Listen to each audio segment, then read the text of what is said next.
स्वागत है आप सभी का आपके अपने पसंदीदा समाचार चैनल EPS 95 गाइड पर।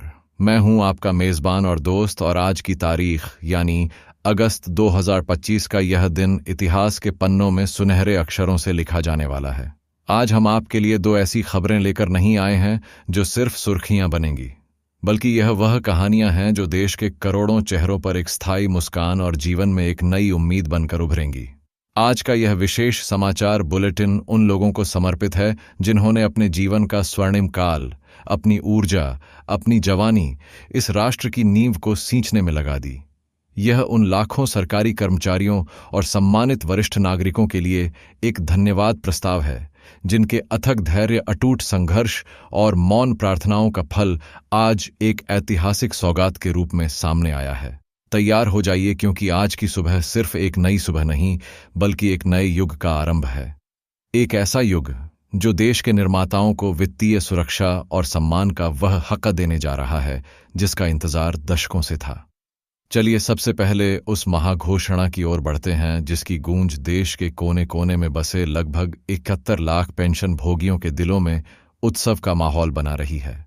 हम बात कर रहे हैं कर्मचारी पेंशन योजना यानी EPS 95 के उन करोड़ों लाभार्थियों की जिनका दशकों लंबा इंतजार आज एक शानदार जीत में बदल गया है। यह सिर्फ कुछ हजार रुपयों की बढ़ोतरी का ऐलान नहीं है, बल्कि यह उन लाखों बुजुर्गों की गरिमा, उनके आत्मसम्मान और उनके संघर्ष की विजय गाथा है जो बढ़ती उम्र और उससे भी तेज बढ़ती महंगाई के बीच एक सम्मानजनक जीवन जीने के लिए जद्दोजहद कर रहे थे। एक लंबा, बहुत लंबा सफर रहा है यह। आंसुओं, झापनों, शांतिपूर्ण धरना प्रदर्शनों और अनगिनत बैठकों से भरा सफर। इन वरिष्ठ नागरिकों की एक ही विनम्र मांग थी कि उनकी न्यूनतम मासिक पेंशन, जो अब तक मात्र Rs8,000 थी, उसे बढ़ाकर कम से कम Rs600 कर दिया जाए। यह कोई बड़ी ख्वाहिश नहीं थी, बल्कि इस महंगाई के दौर में 2 वक्त की रोटी, जरूरी दवाइयों और छोटे मोटे खर्चों को पूरा करने की एक मार्मिक गुहार थी। उन्होंने अपनी आवाज देश की वित्त मंत्री माननीय निर्मला सीतारमण जी से लेकर हर उस दहलीज तक पहुंचाई जहां से उन्हें उम्मीद की कोई किरण नजर आती थी। और आज हमें यह बताते हुए गर्व हो रहा है कि उनकी आवाज सुनी गई है, उनके संघर्ष को सम्मान मिला है। सरकार ने उनकी मांगों पर न केवल अपनी मुहर लगाई है, बल्कि उनकी उम्मीदों से भी 2 कदम आगे बढ़कर एक ऐसा फैसला लिया है जो EPS 95 के इतिहास में एक मील का पत्थर साबित होगा। ब्रेकिंग न्यूज यह है कि सरकार ने न्यूनतम मासिक पेंशन को सीधे Rs60,000 प्रतिमाह करने के प्रस्ताव को अपनी अंतिम स्वीकृति प्रदान कर दी है। जी हां, आपने बिल्कुल सही सुना। Rs60,000 से सीधे Rs60,000। यह एक सपना सच होने जैसा है, लेकिन कहानी यहीं खत्म नहीं होती। इस ऐतिहासिक वृद्धि के साथ साथ सरकार ने इस पेंशन राशि को महंगाई से जोड़ने का एक और क्रांतिकारी निर्णय लिया है। अब इस Rs8,000 की पेंशन पर महंगाई भत्ता यानी DA का सुरक्षा कवच भी प्रदान किया जाएगा। यह वह फैसला है जिसका प्रभाव केवल आंकड़ों तक सीमित नहीं है। यह फैसला देश के 71 लाख से अधिक पेंशन भोगियों और उनके परिवारों के जीवन में एक सकारात्मक सुनामी लाने जा रहा है। यह दर्शाता है कि मौजूदा सरकार हमारे वरिष्ठ नागरिकों की पीड़ा और उनकी जरूरतों के प्रति कितनी गहरी संवेदनशीलता रखती है। यह उन लाखों बुजुर्गों के आत्मबल की जीत है जो अपनी छोटी छोटी जरूरतों के लिए दूसरों पर निर्भर रहने को मजबूर थे। तो आखिर इस विशाल घोषणा के पीछे की पूरी कहानी क्या है? यह Rs60,000 की मासिक पेंशन और उस पर महंगाई भत्ते की मंजूरी का सफर कैसे तय हुआ? इस फैसले के दूरगामी प्रभाव क्या होंगे और यह हमारे वरिष्ठ नागरिकों के जीवन को किस तरह से रूपांतरित करेगा? आइए इन सभी पहलुओं पर गहराई से नजर डालते हैं। संघर्ष से सम्मान तक, EPS 95 पेंशन वृद्धि की अनकही दास्तान। EPS 95 से जुड़े पेंशन भोगियों का संघर्ष कोई नया नहीं है। यह कई वर्षों की एक तपस्या है। उनकी मुख्य दलील हमेशा से यही रही कि मात्र Rs1000 की न्यूनतम पेंशन राशि, जो कई साल पहले निर्धारित की गई थी, आज के समय में पूरी तरह से अप्रासंगिक और अपर्याप्त है। विशेष रूप से स्वास्थ्य सेवाओं पर बढ़ते खर्च, दवाइयों की आसमान छूती कीमतों और सामान्य जीवन यापन की लागत को देखते हुए यह राशि एक मजाक बनकर रह गई थी। इस जायज मांग को लेकर उन्होंने देश भर में एक अनुशासित और शांतिपूर्ण आंदोलन चलाया। उन्होंने रैलियां की, धरने दिए, झापन सौंपे और लोकतांत्रिक तरीके से अपनी आवाज को बुलंद किया।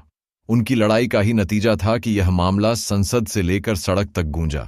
वित्त मंत्रालय के साथ उनकी कई दौर की बैठकें हुईं, जहां उन्होंने तथ्यों और आंकड़ों के साथ अपनी स्थिति को प्रस्तुत किया। अंततः सरकार ने उनकी दलीलों में छिपी सच्चाई और दर्द को महसूस किया। यह 808,000 की मासिक पेंशन, जिसमें महंगाई भत्ता भी शामिल है, उन्हें वह वित्तीय सल प्रदान करेगी जिसके वे सही मायनों में हकदार हैं।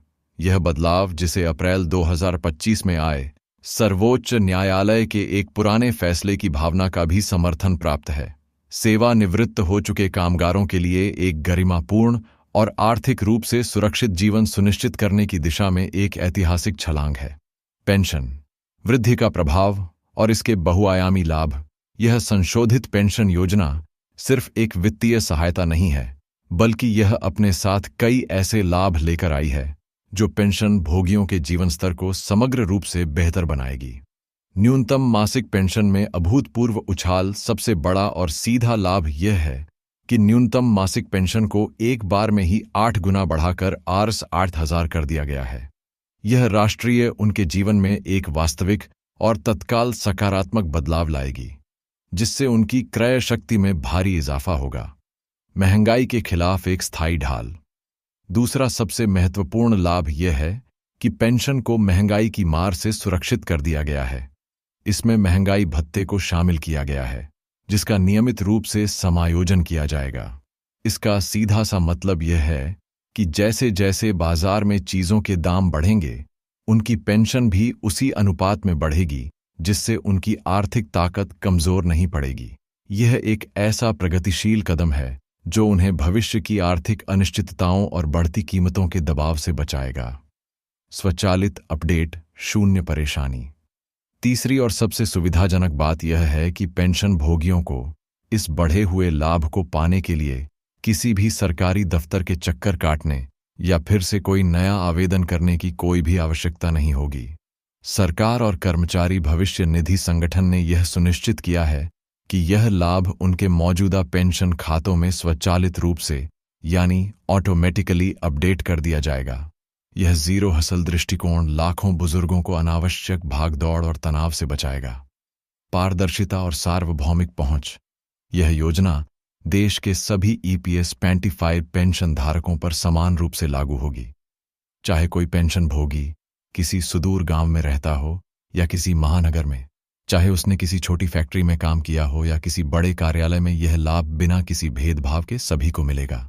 बढ़ी हुई पेंशन का भुगतान सीधे उनके बैंक खातों में जमा किया जाएगा, जिससे पूरी प्रक्रिया में पारदर्शिता सुनिश्चित होगी और किसी भी तरह की देरी या भ्रष्टाचार की गुंजाइश पूरी तरह से समाप्त हो जाएगी।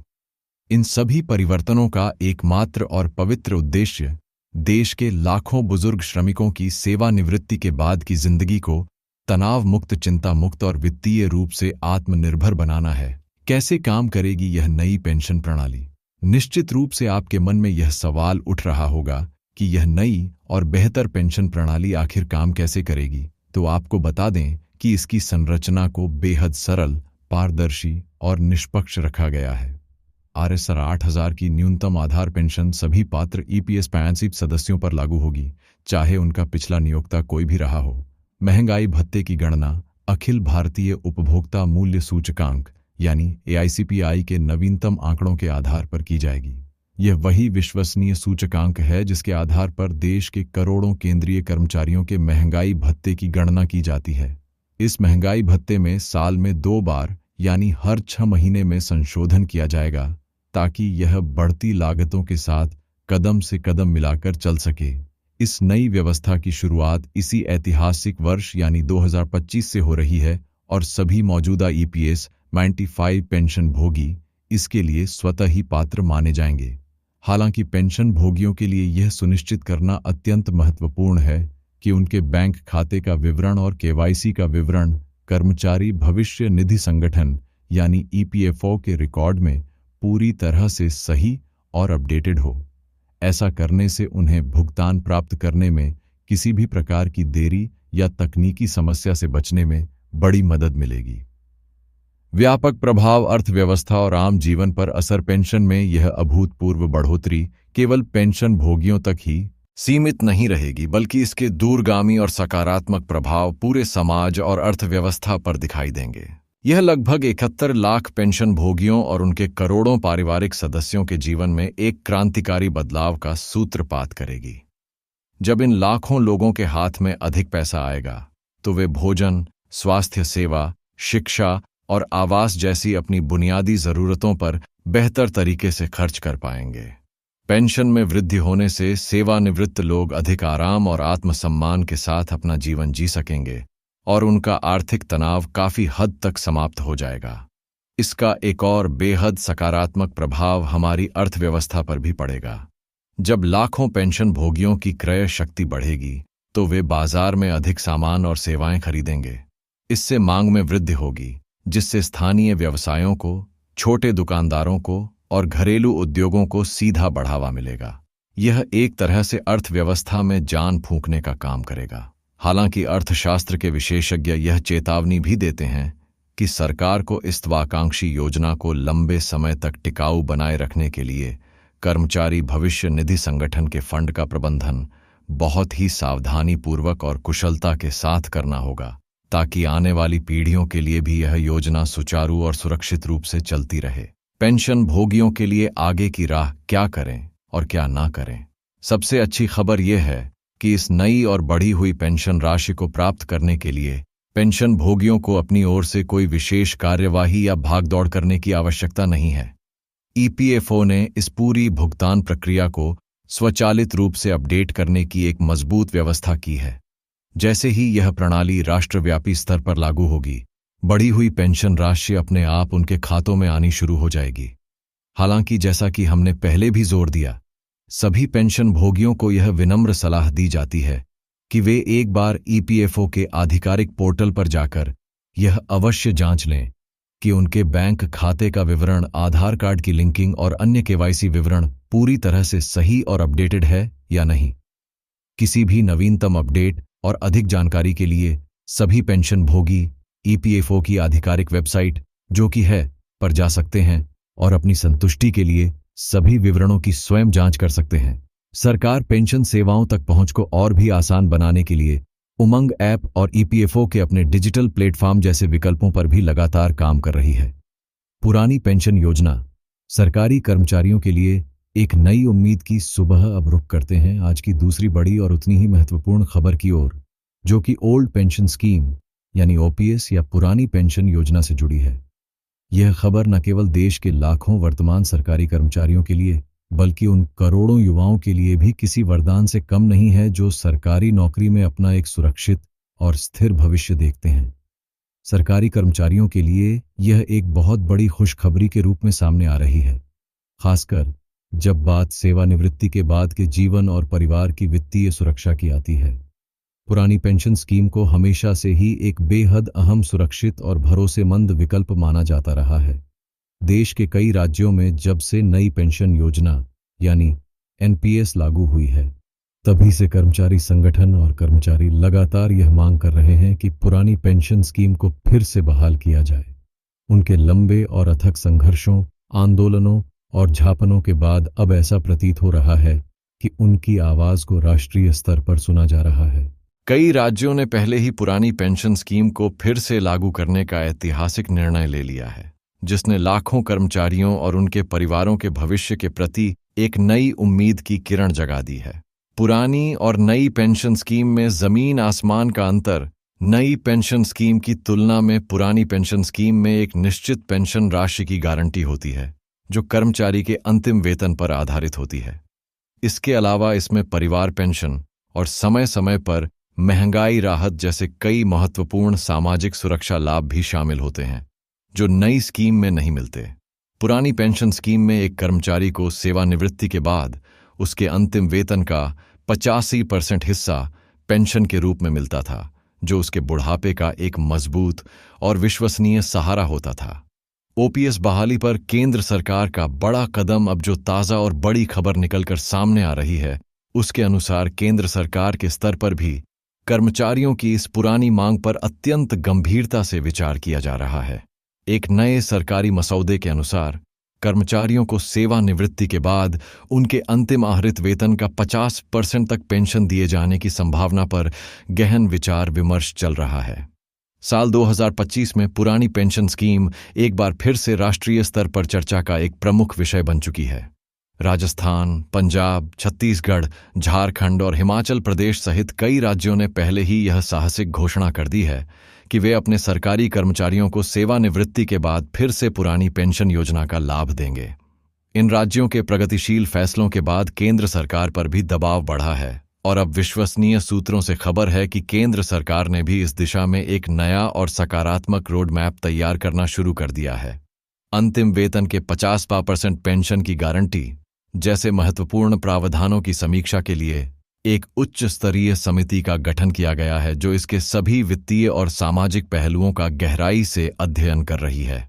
इस नई नीति के तहत कर्मचारियों को उनके अंतिम वेतन का 50 से 65% हिस्सा आजीवन पेंशन के रूप में दिए जाने की एक मजबूत व्यवस्था पर जोर दिया जा रहा है। यदि यह व्यवस्था राष्ट्रीय स्तर पर लागू होती है तो इससे सेवानिवृत्त कर्मचारियों की वित्तीय स्थिरता में भारी वृद्धि होने की प्रबल संभावना है। यह कदम न केवल वर्तमान कर्मचारियों का मनोबल आसमान पर पहुंचाएगा, बल्कि सरकारी नौकरियों के प्रति देश के मेधावी युवाओं के आकर्षण को भी फिर से स्थापित करेगा। ओपीएस के तहत 2 नई गारंटियां। सुरक्षा का दोहरा कवच। पुरानी पेंशन स्कीम के जिस नए प्रारूप पर चर्चा हो रही है, उसके तहत 2 नई और मजबूत गारंटियों की बात की जा रही है। पहली और सबसे महत्वपूर्ण गारंटी तो यही है कि कर्मचारी को उसके अंतिम आहरित वेतन का 50% हिस्सा पेंशन के रूप में निश्चित रूप से मिलेगा। यह उनके बुढ़ापे को आर्थिक रूप से आत्मनिर्भर बनाएगा। दूसरी गारंटी उसके परिवार की सुरक्षा से जुड़ी है, जिसके तहत कर्मचारी की मृत्यु के बाद उसके जीवन साथी को पारिवारिक पेंशन का लाभ मिलता रहेगा, जिससे उनका भविष्य भी पूरी तरह से सुरक्षित रहेगा। यह दोनों गारंटियां मिलकर एक ऐसा अभेद्य सुरक्षा चक्र बनाती हैं जो सेवानिवृत्त जीवन को वास्तव में चिंता मुक्त और सम्मानजनक बना सकता है। निष्कर्ष: एक नए सामाजिक सुरक्षा युग का उदय। तो कुल मिलाकर आज का दिन पेंशन धारकों और सरकारी कर्मचारियों दोनों ही वर्गों के लिए बड़ी ऐतिहासिक और सकारात्मक खबरों से लबरेज रहा। एक तरफ ईपीएस 95 के करोड़ों पेंशन भोगियों को RS 8000 की न्यूनतम पेंशन और उस पर महंगाई भत्ते का ऐतिहासिक तोहफा मिला है, जो उनके बुढ़ापे का एक मजबूत सहारा बनेगा। वहीं दूसरी ओर पुरानी पेंशन स्कीम की राष्ट्रीय स्तर पर बहाली की बढ़ती संभावनाओं ने वर्तमान और भावी सरकारी कर्मचारियों के मन में अपने भविष्य को लेकर एक नया और अटूट विश्वास जगाया है। यह दोनों ही खबरें स्पष्ट रूप से दर्शाती हैं कि देश में सामाजिक सुरक्षा को लेकर एक सकारात्मक और सार्थक बदलाव की बयार बह रही है। यह फैसले उस सोच को दर्शाते हैं जो मानती है कि देश का निर्माण करने वालों का सम्मान करना और उनके भविष्य को सुरक्षित करना राष्ट्र का परम कर्तव्य है। हम उम्मीद करते हैं कि यह घोषणाएं केवल घोषणाएं बनकर न रह जाएं, बल्कि जल्द से जल्द जमीनी स्तर पर लागू होंगी और हमारे देश के करोड़ों वरिष्ठ नागरिकों और कर्मठ कर्मचारियों को इसका पूरा लाभ मिलेगा। आज के इस विशेष समाचार बुलेटिन में बस इतना ही। अगले बुलेटिन में हम फिर मिलेंगे कुछ नई और महत्वपूर्ण जानकारियों के साथ जो आपके जीवन को प्रभावित करती हैं। तब तक के लिए मुझे और मेरी पूरी टीम को दीजिए इजाजत। नमस्कार।